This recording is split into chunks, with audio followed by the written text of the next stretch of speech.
guys, welcome to a new episode of Hallmark Brit, a podcast all about Hallmark movies. I'm your host, Camille, and today I am joined by a special guest, someone who has been doing Hallmark movies for God knows how, for past couple of years. I know 2020 was your year, literally. I lost count on how many movies you did, so we might talk about that later. But he's my friend, and he's a fellow Hallmark actor, and just saw him yesterday on North to Home, and he was just announced as a new cast member for When Calls the Heart. We will be talking about that too. Can't miss that out. Matthew James Dowden. So thank you so much for joining me. No, thanks for having me. I dubbed you as my favorite Brit. Well, no, favorite Hallmark Brit. Anyway. Yeah, it's good to be somebody's favorite something. I will take the favorite Brit. I will. Harry might still be my favorite Brit, but you're my favorite Hallmark Brit. Okay, I'll let you off. Yeah. But no, seriously, how long have you been doing Hallmark stuff? I'm sorry, but I'm not a fan of any of the mystery series. But a lot of people had told me you were like Aurora. I'm running out of mysteries to be. No, I did Haley Dean mysteries, Haley Dean, Crossword, Mystery 101, Tea Garden. Are you on the new one? The Cut, Color, and Murder? No, I wasn't in Cut, Color, Murder. No, a friend of mine is, but the new one, yeah. But I think that's, yeah, I think that's it. Yeah, maybe.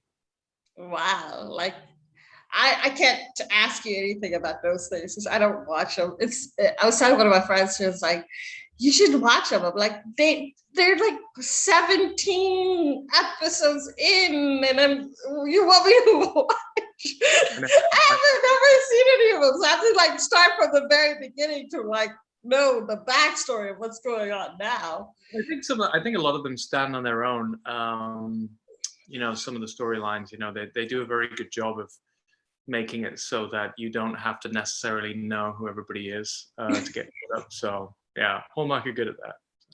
Well, how is it working in the mysteries? How is that experience different than the movies, do you think?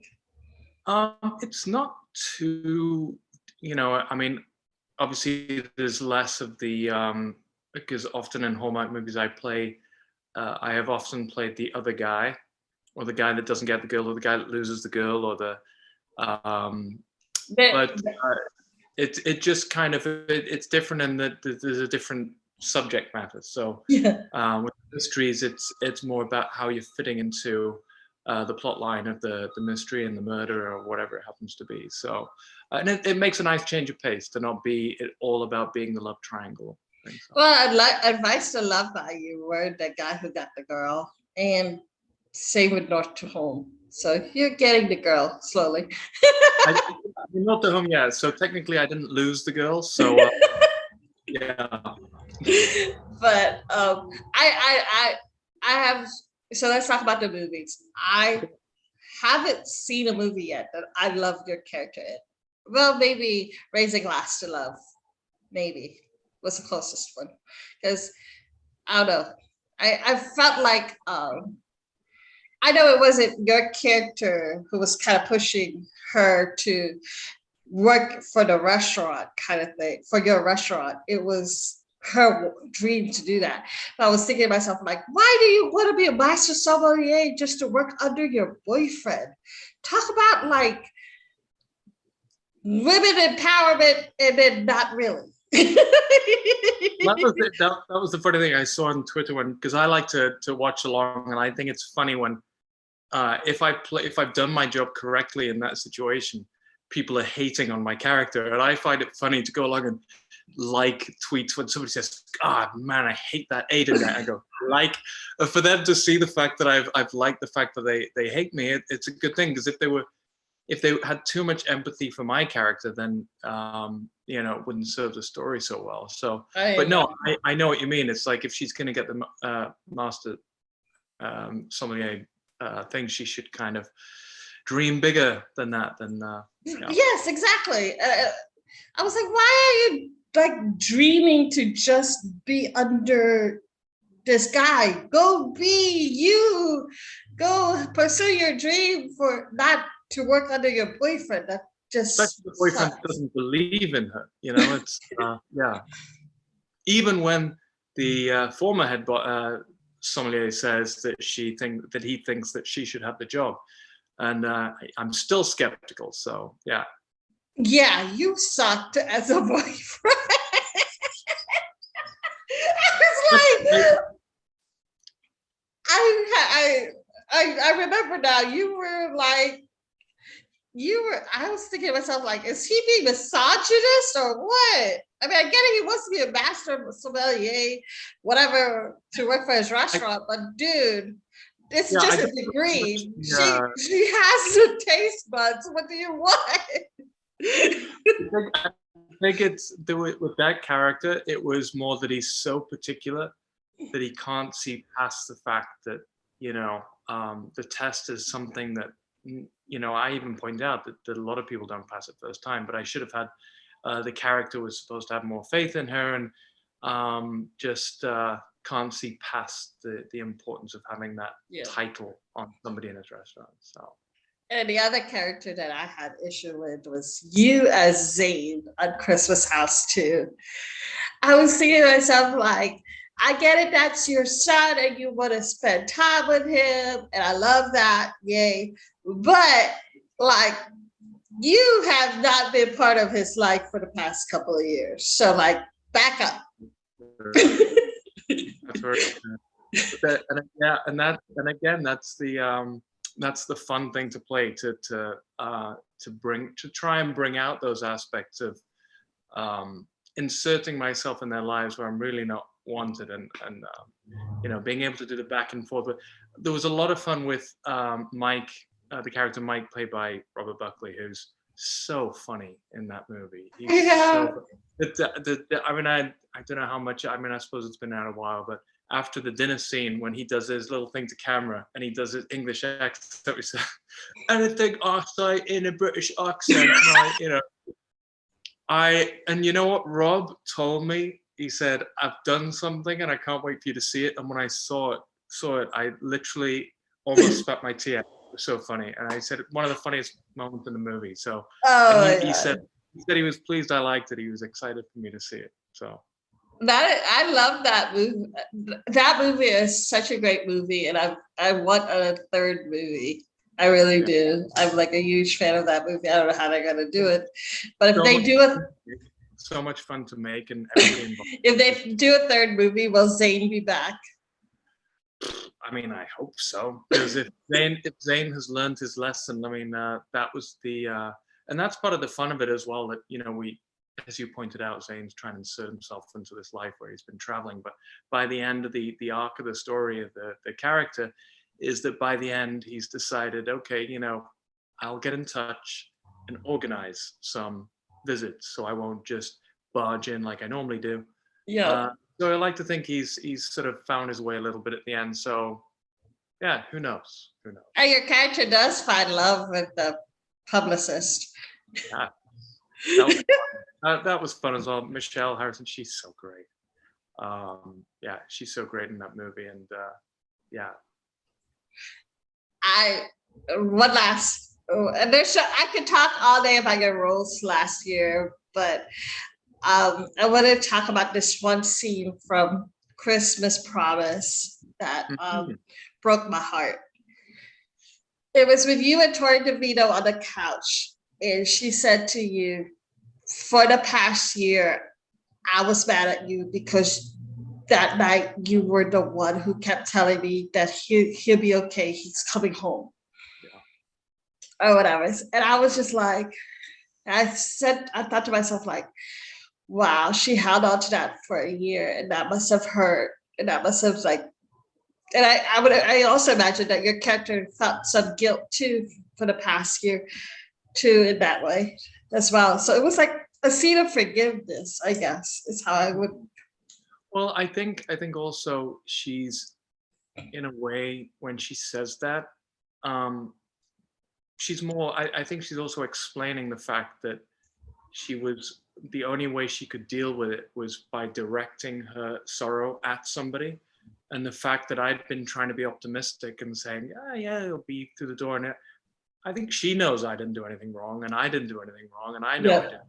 But I think she's kind of opening up because I'm her best friend, and she's just admitting, I was mad at you for saying that, and she realizes it doesn't really make much sense. No. But that's what friends do. If you can open up and be honest with each other. So, but yeah, You did have your accent in that movie. I noticed that. No, yeah, I was American in that. I was like, wait, how? Where's the accent? No, The funny thing about the accent, by the way, is that people say if I'm playing American in a movie, which is most of the time the case. When I'm asked to do a role, it's mostly American. But when I do it, people say, "Oh, you lost your accent," and I was like, "No, I didn't lose mine. I'm putting one on top of my." So, but people see the English as being the accent that I'm putting on, but this is my normal accent. regular talk. Yeah. How long are you from the UK? Like you're born there and raised there, or? Yeah. So yeah. then, when did you move to Canada or whatever? 2017 is when I became a permanent resident. Ooh, Yeah, so I've been here a few years now. So you like it? I love it. I love Canada. I find the weird thing is that Canada, it's got elements of home because the Queen's on the money. But no, it's a great place, and I love the people, and I love Vancouver, and where I am, I'm very close friends, Okay, so now we're going to talk about North to Home. You played Adam, who was Erica Durance's husband. Okay, first of all, I love you, Matt, but like that movie was all about the women.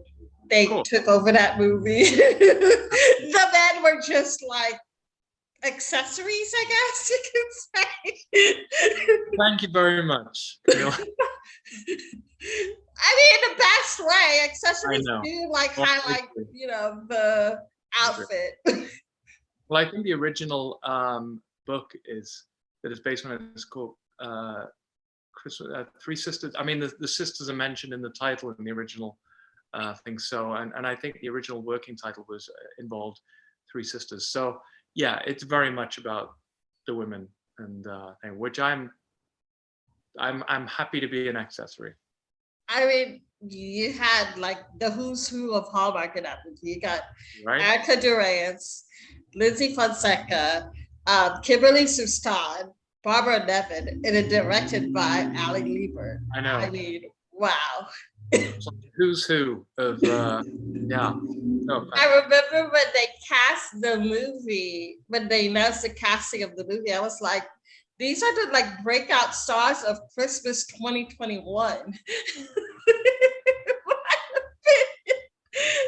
It's like Erica Durance, I think, stole Open by Christmas. Lindsay Fonseca started Next Stop Christmas. Kimberly Sustan, hello, 9 lives, 9 kids. Barbara Nevin is practically the mom of every Christmas movie. And she's like that on set as well. She's the nicest person, and she really took on the role on set of Mother, Mama Bear. How was it working with all of those women? It was, I've been very lucky that I've never had a negative experience. This was really fantastic I mean, as you say, Barbara, she took on that role of Mama Bear, but she was also, but I mean, the scenes that she did, that all the women did in that movie. I was fortunate enough to watch it with everybody last night, and I was crying at one point, a couple of several points in the movie. The acting is just so strong, and they're just such great actors that you feel very lucky to be acting with them. So yeah, it was an amazing experience, and to work with Ali again, because funny enough, Ali, that's the second time I worked with Ali as a director, and Kimberly was in that movie as well. What movie? Where it was starring. It was called Starring Christmas, and I played a British country singer. Can you sing? I did well originally, but the song I think didn't make it into the movie, unfortunately. But yeah, that was a great experience as well. So it was nice to be reunited, because Ali's an amazing director, absolutely amazing. He's an actor as well, so it gives that unique experience she brings to it. Will you have any behind the scenes info about the movie? Do you have anything behind the scenes? Oh, behind the scenes? What, you mean like stories? Yes. Wow. Are you meaning you want the dirt? All right, let me tell you. They may seem nice, right? But behind the scenes, no. Behind the scenes stuff. You know what? It's hard to pinpoint one thing, just except for it was. I do know that we were very lucky with the weather. Because all of the scenes that we did when we were inside, it was the storm outside. It was filmed during the really bad storms in Vancouver. Surrounding areas. And then when we were outside, we were in like the only place in the surrounding areas that wasn't flooded or anything. So it was almost like somebody was looking after us. But no, it was just, I can't say enough nice things about everybody involved. It was just a hugely positive experience, and it's nice when it's an ensemble cast, because it feels like a family, and you look forward to going to work as you see everybody, and the crew as well. There's certain crew members I've worked with on Hallmark quite a few times, and so you see them, and it's always the hey, oh, hey. So yeah. After a while, everybody becomes family. Yeah, absolutely. It's a funny thing with the masks, though. Like, there's people that I've met sort of after COVID, who I've worked with now a few times, who I only know them with the mask on, but I can tell who it is. Although it's a funny thing with masks. I find if you've only known somebody with a mask and then they pull it down, it's never what I'm expecting. So you kind of freak out. But then I find when they put the mask back up, my brain goes back to seeing them the way that I thought that they. So it shocks me every time they pull the mask down. So I have a story about that. It's so hilarious. A couple years ago, I had bacterial meningitis. Oh.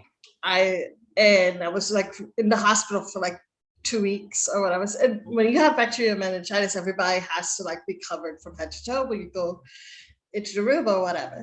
So I, like you, I didn't know anybody except like here, So a couple of weeks later, after I was released from the hospital, I was like walking down the hallways of the hospital, and some dude goes, "Hey, Camille." I go, "Hi." And I'm like, "Who are you? Do I know you?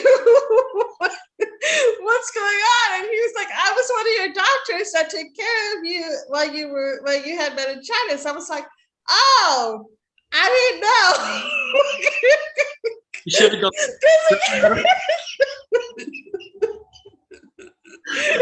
Oh, Dr. Jones. It's like. Because I'm sitting there going like, who is this person? Why is he saying hi to me? Funny. So yeah, I imagine it. The Adam and oh god, I always get the sisters' names all mixed up. I know it's Beth, Posey, and Hannah, but I can never figure. I know Posey is Lindsay and Beth is Kimberly. Kimberly? Yeah. And okay, so Hannah, Adam and Hannah. Hannah just found out she was pregnant, and this was when Adam and her were businessmen and business people and did not have plans on having a child or whatever.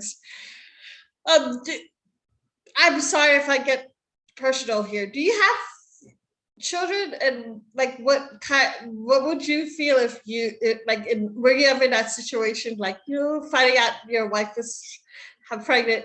Did you ever plan on having kids? I mean, like, you know what I mean? Like, what kind of similarities, I guess I should ask. I should rephrase that question to what similarities and differences do you have? I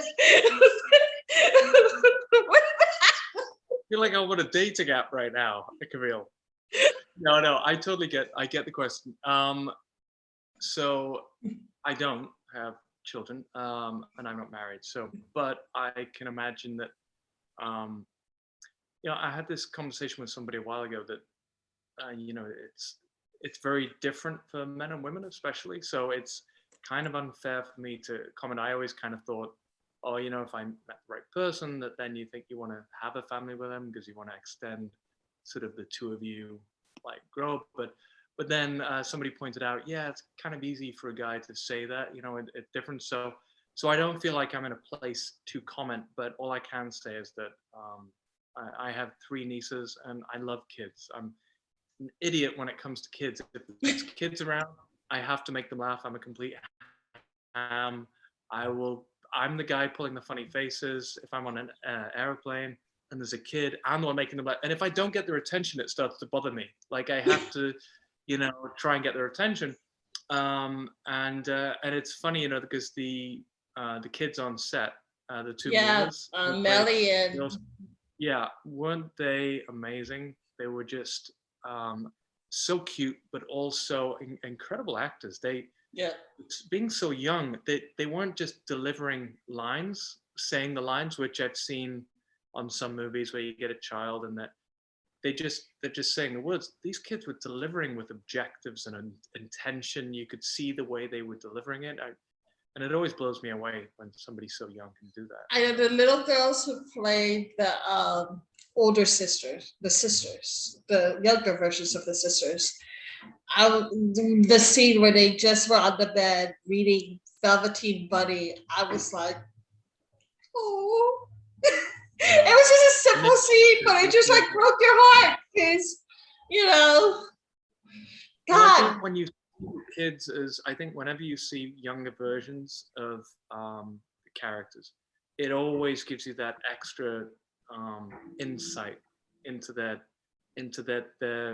where they got to, obviously, and you really see the bonds because we've all been that age, and anyone who does have siblings knows what it was like at the time and looking after each other, and the fact that even though they were older, they still had that and passing those feelings on to the young ones. It was really nice. Yeah, I love that. Ugh. I could talk all day about that movie. That movie is so great, like literally from beginning to end, a gem. It was, the movie, I think it was very much about family and forgiveness, but also the importance of communication. When I first read the script, I was sent the script, as I was reading through, I was saying, wow, each separate storyline, it's very much about communication and the importance of knowing that you can communicate honestly with the people that you love. Yeah. And that you can, and that's what makes them family, because no matter what happens, they are still your family. Yeah. And there's one of my favorite films when I was younger was the movie Twins with Arnold Schwarzenegger and Danny DeVito. And towards the end of the movie, Arnie is telling Danny DeVito about what it's like to have a family, and he says, we could be a family. Danny DeVito's eyes light up. He's like with a Christmas tree and a thing, and he's like, yeah, and a home where you'll always be loved. And he's like, always, even when you've been bad, and it's such a nice moment that's what everybody strives for. But the movie very much about communication and the fact that people you love can take it, the things that you want to say. So. Yeah. So many scenes in that movie broke my heart, especially the scene with Barbara, and I don't know the actor's name who played Luke.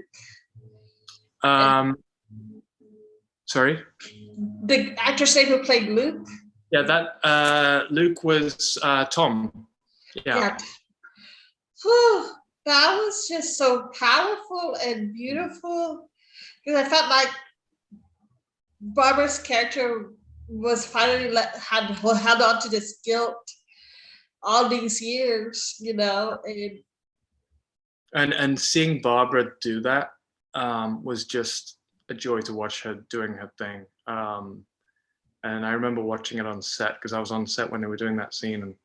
And seeing somebody, a pro like that, do that, it was really, and it was a powerful scene. And we were all kind of tearing up watching it. So yeah, she did a great job. And there were so many scenes actually that, like with, Erica, who plays Hannah, my wife, and watching her do her thing. And just so many teary moments. But as I say, that's entertainment as well. It doesn't always. The three women totally rocked that bar scene where they kind of had it out. It was like, I have siblings. We sometimes have those moments where we just have it out. Let's talk. That's the communication thing. It's important to get out. And also the fact that I think in many moments in the movie, when they do eventually communicate, they realize, why didn't we just say this in the first place? And because you realize the other person. I mean, I don't want to give away anything of the end in case anybody hasn't seen the movie yet, but like with Adam and Hannah, what she is concerned about, and I can't say any more because I don't want to do spoilers, but yeah. Okay, so one last question about North Dakota. Your character played, whole thing was like trying to beat your father-in-law with playing chess. Yeah. Can you play chess? Like everybody, when I saw Queen's Gambit, I started to thought, I could get into a bit of chess, but no, I haven't studied. I know what the pieces do, and I can see the strategy of things, and but it's not something I've. I have no clue about chess. Nothing. Zero clue. All right, so it was just an answer. You are on my pulse to heart. You just lied. I would be remiss if I would probably have all of the Hardy's fandom hating me right now if I didn't mention ask you about it. So what can you tell me about season 9? About your character?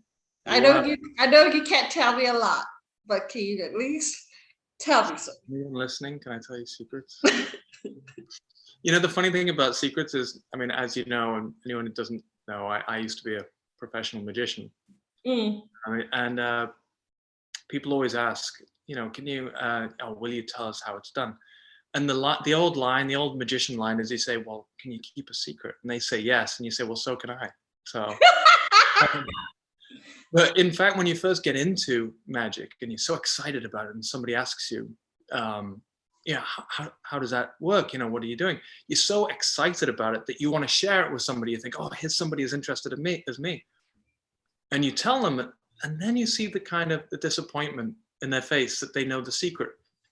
So you realize you're protecting people from themselves. So I think it's a lot like that. When it comes to giving too much information about a show, I know that as much as people want to know and try and figure it out, I have to be very careful because the Hardys are very smart. You can drop a tiny bit of information, and I know they can start doing this building block, and before you know, weave the story to like, oh my God, they're right.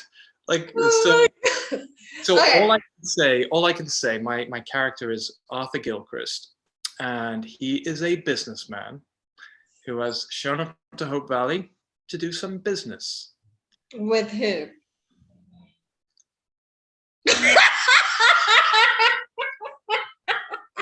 Can you keep a secret?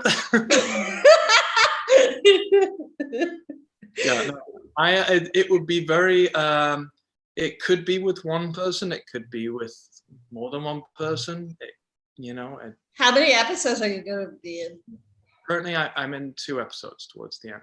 So. Yeah, I saw it's episode 10 and. It's either 10 and 11. I think it is. Yeah.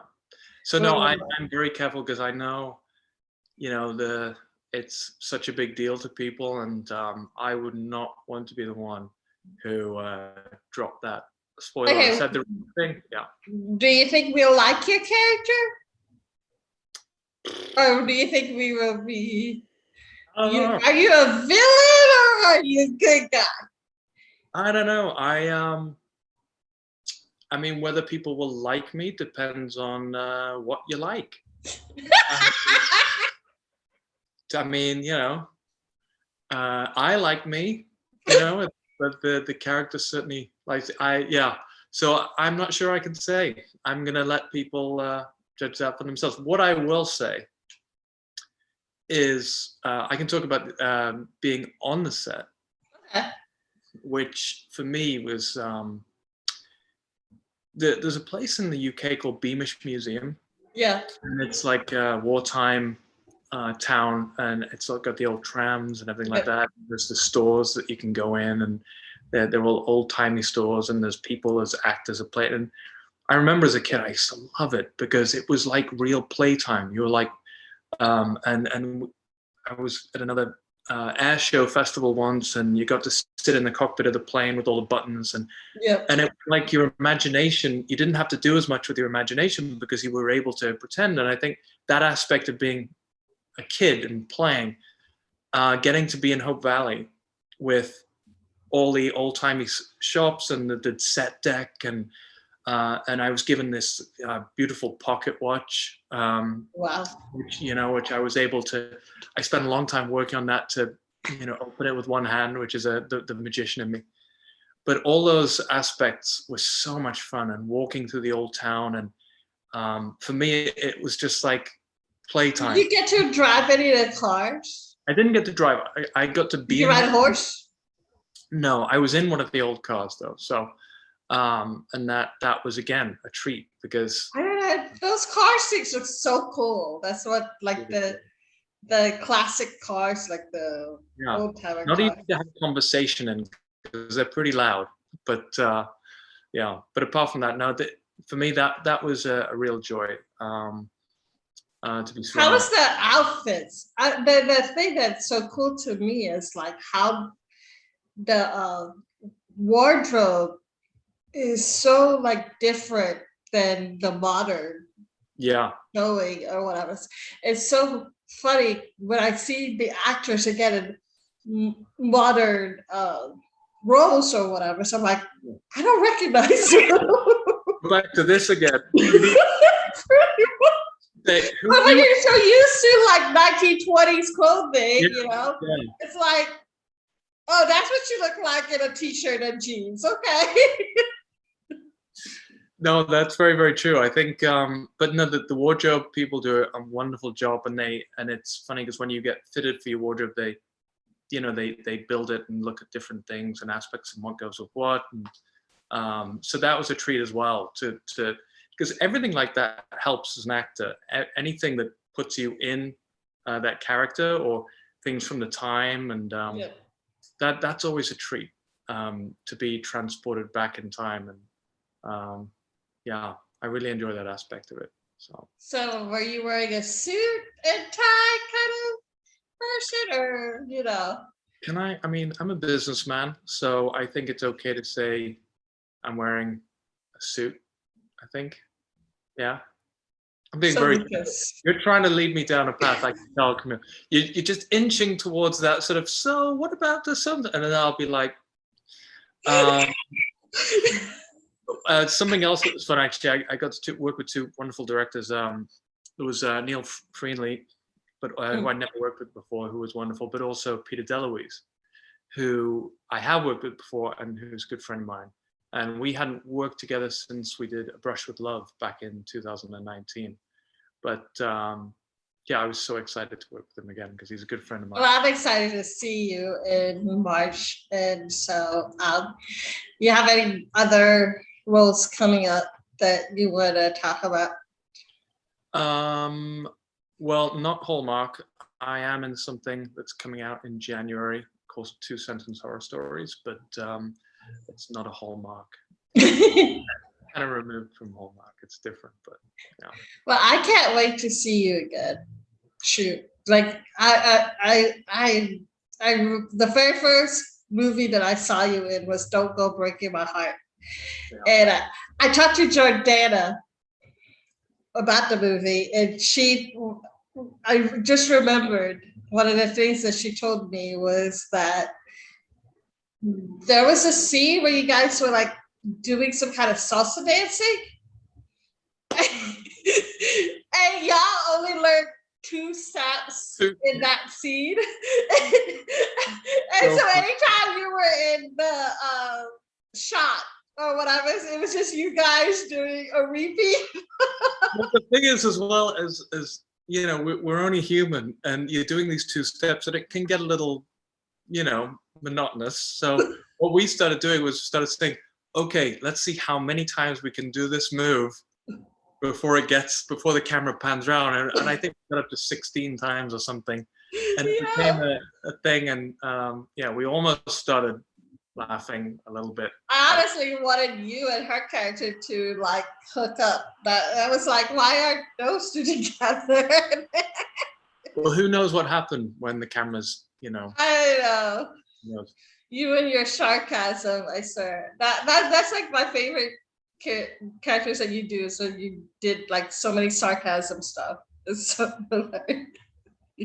sarcasm. Yeah, it's they always say it's the lowest form of wit, but it's named after Socrates, isn't it? Socratic irony, isn't it? I think so.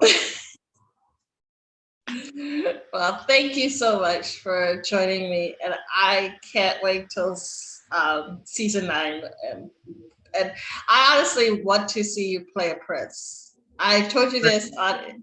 Yes, hello, you're Brit. Very true. It's very true. I am. You have the accent. And I spent some time with Prince Harry, so I can. Your actual favorite. How'd you drop that hit? How'd you drop that? At the end of I told you at the very beginning that Harry was my favorite Brit, and then you dropped that just as we're. Okay, let's talk Harry. Wait till the very end and say, "Oh, we're going through a tunnel." Sorry, I had to.